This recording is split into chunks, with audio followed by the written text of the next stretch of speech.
Ma'am, magandang umaga po. Ano po nagaganap po dito, ma'am? Magandang umaga. Bali ngayon, meron tayong first Mecha Job Fair ng 2025 dito sa Doña Juana Covered Court, Rosario, Pasig City. Ito po ay Mecha Job Fair consists of 31 employers. So, yan po ay local. And then, meron po tayong 5 overseas agencies. So, katuwang din natin yung ating mga government agencies like DMW, OWA para sa mga issues o concerns regarding ng mga migrant workers and OFWs. Meron din po tayong first agencies para sa mga first-time job seekers. So, pwede silang kumuha o magproseso ng mabilis para sa kanilang mga pre-employment documents for free.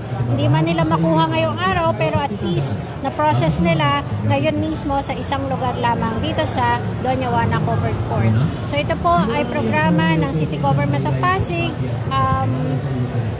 Of course, advocacy po ng ating Mayor Vico Soto and ng Sangguniang Palusod ng Pasig through Vice Mayor Dodo Jaworski, and kasama din po natin ang ating Congressman Roman Romulo para po sa pagbibigay ng employment para sa ating mga Pasig constituents. Ma'am, anyahan lang po natin mga Pasigueño po.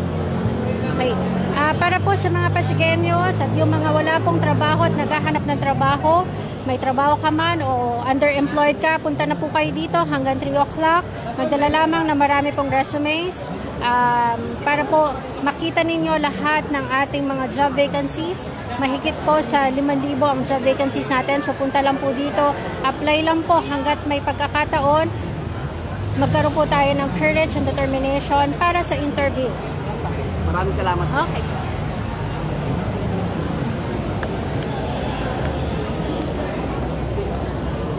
Pag-aralan ng paggamit ng STAIR, Situation, Task, Action, Result, and Evaluation methods sa pagsasagot. Ang STAIR method ay ginagamit sa pagsagot sa mga tanong ng iyong employer ng may struktura upang maging malinaw at formal ang tanong ng panatilihin maayos ang struktura, makipag-eye contact sa interviewer, at magsalita ng malinaw at may kumpiyansa sa sarili. Good luck, job seekers!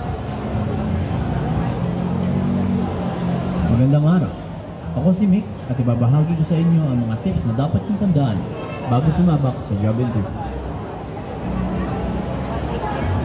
Una, simulan ang iyong cover letter sa isang maligayang pagbati at pagpapakilala sa iyong sarili. Tukuyin kung saan mo natukusan ng trabaho at ipakita na interesado ka sa posisyon. Ilagay ang iyong masalayan at karanasan na kaugnay sa trabaho ng iyong mga applyan. Bago mo ipasa ang iyong cover letter resume, siguraduhin suriin ito para sa error sa spelling at grammar. Ang isang maayos na resume ay naglalaman ng iyong impormasyon, kasanayan, karanasan sa trabaho, posisyon, at iba pang importante na ito. Ito ang unang importante ang first impression, lalo na pagdating sa mga job interview. Kaya mainam na mag-sort ng lisensya at pagkasipan ng sort. Lalo na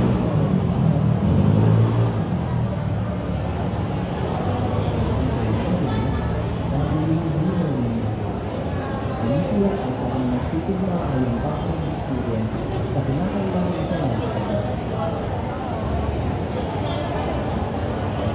nagkakaroon ng pagkakaroon ng step, solution, task, action, result, and evaluation method.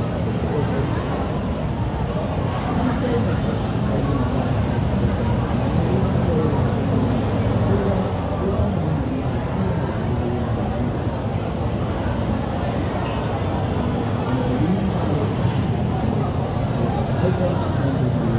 at magsalita ng malinaw sa sarili.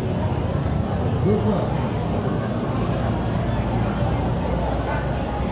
Magandang araw. Ako si Nick at ibabahagi ko sa inyo ang mga tips na dapat ang tandaan bago sumabak sa interview. Una, simulan ang iyong cover letter sa isang maligayang pagbati at pagpapakilala sa iyong sarili. Tukuyin kung saan mo natutusan ng trabaho at makita ng pagsasabat sa posisyon. Ilagay ang iyong mga kasanayan at karanasan ang kaugnay sa trabaho ng iyong employer. Bago mo ipasa ang iyong cover letter question, siguraduhin suriin ito para sa error sa spelling at grammar. Ang sa maayos na resume, nangalaman ang iyong informasyon, kasanayan, karanasan ng trabaho, posisyon,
Good luck, job seekers. Magandang araw. Ako si Nick at ibabahagi ko sa inyo ang mga tips na dapat niyong tandaan bago sumabak sa gravel trip. Pwede bang Winston? Una, simula lang yung cover letter sa isang maligayang pagbati at pagpapakilala sa iyong sarili. Tukuyin kung saan mo natukusan ang trabaho at ipakita na interesado ang posisyon. Ilagay ang iyong mga kasanayan at karanasan na kaugnay sa trabaho ng iyong mga kliyente. Bago mo ipasa ang iyong cover letter impression, siguraduhin suriin ito para sa error sa spelling at grammar. Ang isang maayos na resume ay naglalaman ng iyong informasyon, kasanayan, karanasan sa trabaho, edukasyon, at iba pang importante detalye. Hello, good morning po. Sa lahat ng mag-a-avail ng National Police Clearance po, make sure na naka-online po tayo. Pakihanap na lang sa Google, search nyo, PNP Clearance po. Para po pagpunta nyo sa amin, ipiprint na lang po at picture. Ulit po ha, lahat ng mag-a-avail ng Police Clearance, paki-online po kayo. Google search po, PNP Clearance na po. Thank you.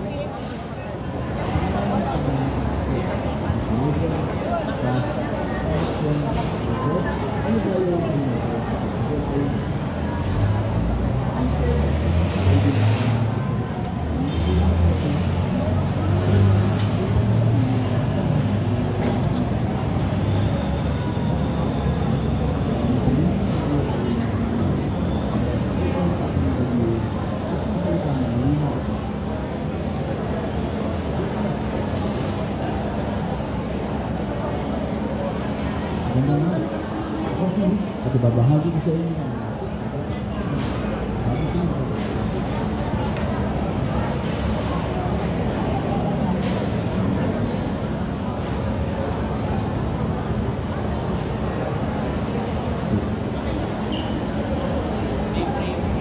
una, simulan na yung cover letter sa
Sige tayo.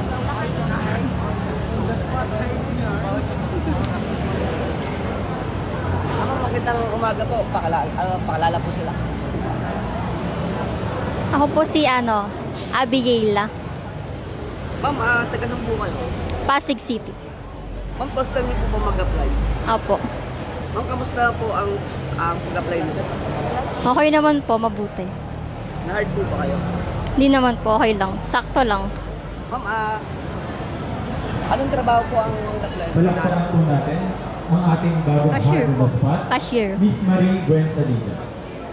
Ma'am, paano niyo po nalaman na may job fair po dito? May nagsabi lang po na friend. Ma'am, tanong ko lang po, ano po ang mga dala niyong mga requirements? Resume lang po talaga yung ano. Ano po ang masasabi niyo sa proyekto po ng LGU?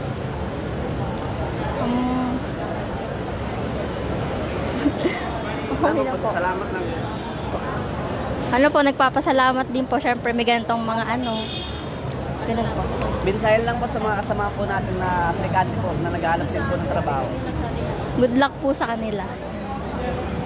Maraming salamat po.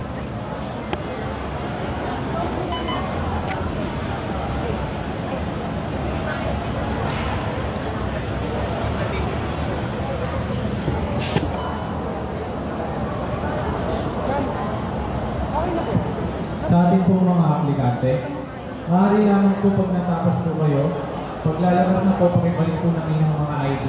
Saka po, kung mga tapos na po mag-fill up ng forms, pakibalik po doon sa lamesa po sa information sa akin. Thank you po.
Palakpakan po natin ang ating mga bagong card on the spot, Miss Abigail Fracado and Hannah Maggrasa from SM St. Paul.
Palakpakan po natin ang ating bagong card on the spot from SM Hypermarket, Miss Grace Garcia.